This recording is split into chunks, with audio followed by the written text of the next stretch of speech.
Komisi Independen Pemilihan Kabupaten Aceh Timur menetapkan dua pasangan calon bupati dan wakil bupati kabupaten setempat. Rapat pleno penetapan dua pasangan tersebut berlangsung di Gedung Serbaguna, Idiraya, Kabupaten Aceh Timur. Adapun dua pasangan calon tersebut yakni Ridwan Abu Bakar Abdurrani dari jalur perorangan dan Hasbullah HN Taib Syahrul bin Syamuun yang diusung oleh Partai Aceh. Rapat pleno itu dipimpin oleh Ketua KIP Aceh Timur yang turut didampingi komisioner lainnya.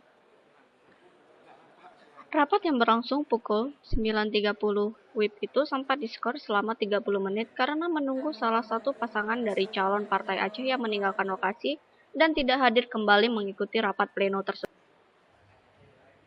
Dalam rapat pleno itu juga dihadiri oleh Kapolres Aceh Timur dan Dim 0104 Aceh Timur, Kajari Idi, dan Asisten Sepdakap Aceh Timur dan sejumlah pendukung dan simpatisan dari kedua pasangan calon tersebut. Dari Aceh Timur, Maulana, Litaon TV melaporkan.